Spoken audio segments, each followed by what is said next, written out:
ക്രിസ്തുയേശുവിൻ്റെ നാമത്തിൽ എല്ലാ പ്രിയപ്പെട്ടവർക്കും സ്നേഹവന്ദനം. ഇന്നത്തെ നമ്മുടെ ധ്യാനത്തിനായി വിശുദ്ധ മത്തായി എഴുതിയ സുവിശേഷം 11-ാം അധ്യായം 8-9 വാക്യങ്ങൾ. മത്തായി 11:8-9 വാക്യങ്ങൾ. നിങ്ങൾ എന്ത് കാൺമാൻ മരുഭൂമിയിലേക്ക് പോയി? കാറ്റിനാൽ ഉലയുന്ന ഓടയോ? അല്ല, എന്ത് കാൺമാൻ പോയി? മാർദ്ദവ വസ്ത്രം ധരിച്ച മനുഷ്യനെയോ? മാർദ്ദവ വസ്ത്രം ധരിക്കുന്നവർ രാജഗ്രഹങ്ങളിലല്ലോ. അല്ല, എന്തിനു പോയി? ഒരു പ്രവാചകനെ കാണുവാനോ? അതെ, പ്രവാചകനിലും മികച്ചവനെ തന്നെ എന്ന് ഞാൻ നിങ്ങളോട് പറയുന്നു. കർത്താവിൻ്റെ പരിശുദ്ധ നാമം വാഴ്ത്തപ്പെടട്ടെ.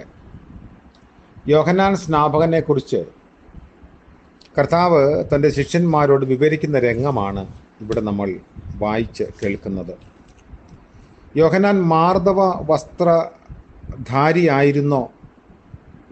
അല്ലെങ്കിൽ അങ്ങനെയുള്ള വസ്ത്രം ധരിക്കുന്നവർ രാജഗ്രഹങ്ങളിലാണ് ഉള്ളത് എന്ന് കർത്താവ് സൂചിപ്പിക്കുന്നു. യോഹന്നാൻ ഒരു പ്രവാചകനാണോ എന്ന സംശയം നിലനിൽക്കുമ്പോൾ പ്രവാചകന്മാരെക്കാൾ മികച്ചവനായിരുന്നു എന്ന് കർത്താവ് പറയുന്നു. യോഹന്നാൻ മറ്റെന്തെല്ലാം നിലയിലായിരുന്നാലും മാർദ്ദവ വസ്ത്രം ധരിച്ച് കൊട്ടാരങ്ങളിൽ മുഖസ്തുതി പറഞ്ഞ് രസിക്കുന്ന ഒരുവനല്ലായിരുന്നു. രാജാക്കന്മാരുടെ മുൻപിൽ സത്യം തുറന്നു പറയുന്നതിനാൽ അനുഭവിക്കേണ്ടി വരുന്ന ഏത് വിഷമതയും സഹിക്കാൻ സ്വയം സമർപ്പിച്ച ഒരുവനായിരുന്നു. മറ്റൊരു തരത്തിൽ പറഞ്ഞാൽ യോഹന്നാൻ ദൈവത്തിൻ്റെ സ്ഥാനാപതിയായിരുന്നു. ഹെരോദാവിൻ്റെ സ്ഥാനം ആഗ്രഹിച്ചില്ല. അവർ യോഹന്നാനെ കാണുമ്പോൾ ഒരു പ്രവാചകനെ കാണുവാൻ ആഗ്രഹിച്ചോ എന്ന് ചോദിക്കുന്നു. പ്രവാചകന് 2 ഗുണങ്ങൾ ഉണ്ടായിരിക്കണം. ഒന്ന്, അവൻ ദൈവത്തിങ്കൽ നിന്നും ദൂത് ഏറ്റുവാങ്ങണം. മറ്റൊന്ന്, ധൈര്യത്തോടുകൂടെ അത് മറ്റുള്ളവരോട് പറയണം. പ്രവാചകന്റെ ഹൃദയത്തിൽ ദൈവത്തിൻ്റെ ജ്ഞാനമുണ്ട്. അവൻ്റെ അധരങ്ങളിൽ ദൈവത്തിൻ്റെ ദൂത്, ഹൃദയത്തിൽ ദൈവത്തിൻ്റെ ജ്ഞാനവും ഉണ്ടായിരിക്കും. ഇത് രണ്ടും യോഹന്നാനിൽ ഉണ്ടായിരുന്നു. യോഹന്നാൻ ഒരു പ്രവാചകന്മാരെക്കാൾ ഉയരത്തിലുള്ള ആളായിരുന്നു എന്ന് കർത്താവ് പറയുന്നു.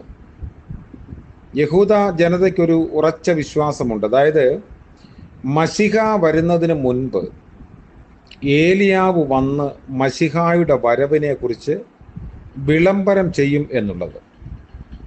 ഈ കാലത്തും യഹൂദന്മാർ പെസഹ പെരുന്നാൾ ആചരിക്കുമ്പോൾ ഒരു കസേര പ്രത്യേകം ഏലിയാവിന് ഇരിക്കാനായിട്ട് മാറ്റിവെക്കും. മലാഖി പ്രവാചകന്റെ പുസ്തകം 4:5 കാണുന്ന വിധത്തിൽ വരുവാനുള്ള ഏലിയാവ് യോഹന്നാൻ സ്നാപകനാണെന്ന് പ്രഖ്യാപിച്ചു. യോഹന്നാൻ ചെയ്തതിൽ കൂടുതൽ കർത്താവിൻ്റെ വരവിനെക്കുറിച്ച് കൂടുതലായി ആരും ഒന്നും പറയുന്നില്ല. എന്നാൽ യോഹന്നാനിൽ എന്തായിരുന്നു കുറവുണ്ടായിരുന്നത്?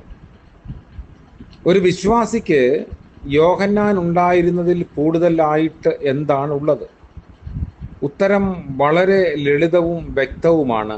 യോഹന്നാൻ ക്രൂശ് കണ്ടിരുന്നില്ല. അതുകൊണ്ട് ദിവ്യസ്നേഹത്തിൻ്റെ പൂർണ്ണ വെളിപ്പാട് കണ്ടില്ല. ദൈവത്തിൻ്റെ വിശുദ്ധിയും ദൈവത്തിൻ്റെ നീതിയും യോഹന്നാൻ പ്രസ്താവിച്ചു. എന്നാൽ ദിവ്യസ്നേഹം അതിൻ്റെ പൂർണ്ണ നിറവിൽ യോഹന്നാൻ ഒരിക്കലും അറിഞ്ഞില്ല.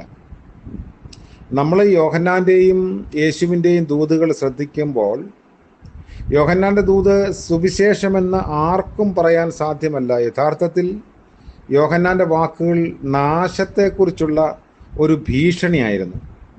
എന്നാൽ യേശുവിൻ്റെ ക്രൂശ് ദൈവസ്നേഹത്തിൻ്റെ നീളവും വീതിയും ആഴവും ഉയരവുമൊക്കെ പ്രഖ്യാപിക്കുന്നതായിരുന്നു.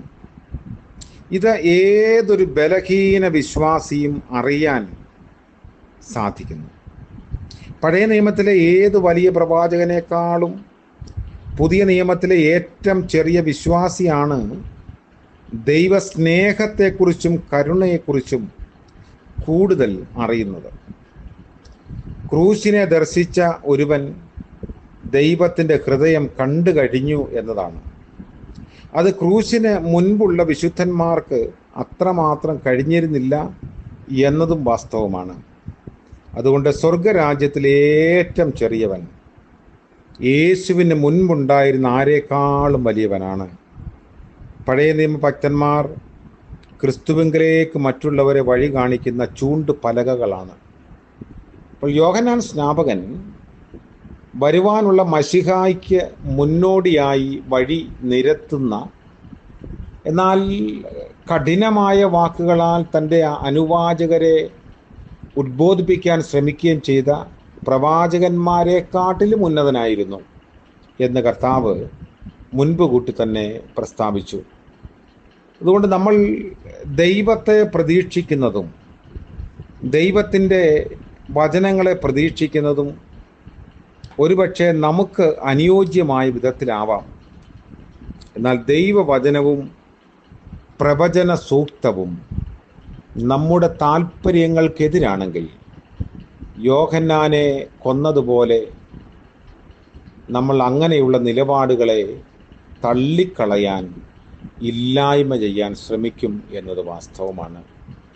ഇന്നിൻ്റെ സാമൂഹ്യ മത പശ്ചാത്തലങ്ങളിൽ ഇത് ഒരു യാഥാർത്ഥ്യമായി നിലനിൽക്കുന്നു. നമുക്ക് രക്ഷ നൽകിയ കർത്താവിൻ്റെ നിലപാടുകളോടും കർത്താവിൻ്റെ വഴി ഒരുക്കാൻ വന്ന യോഹന്നാൻ്റെ നിലപാടുകളോടും യോജിച്ചു നിൽക്കാൻ നമുക്കിടയാകട്ടെ. ദൈവം നമ്മളെ അനുഗ്രഹിക്കും. പ്രാർത്ഥിക്കാം. കരുണ നിറഞ്ഞ വാഴ്ത്തപ്പെട്ട കർത്താവേ, പുതിയ ദിനത്തിൻ്റെ പ്രഭാതം ദാനമായി നൽകിയല്ലോ. നന്ദിയോടെ ഞങ്ങൾ അങ്ങയെ സ്തുതിക്കുന്നു. ഇന്ന് പകൽക്കാലം ജീവിപ്പാൻ ആവശ്യമായ ബലവും കൃപയും ആരോഗ്യവും ഒക്കെ അടിയങ്ങൾക്ക് നൽകണമേ.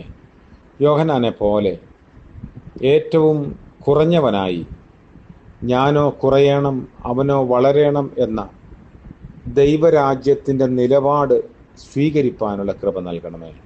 യേശു മശിഹാ മൂലം പ്രാർത്ഥിക്കുന്നു. കൃപയോടെ കേൾക്കുമാറാകണമേ. ആമേൻ. ത്രിയേക ദൈവത്തിൻ്റെ അനുഗ്രഹവും ആലോചനയും നമ്മോടുകൂടെ എന്നും എന്നേക്കും ഉണ്ടായിരിക്കുമാറാകട്ടെ. ആമേൻ.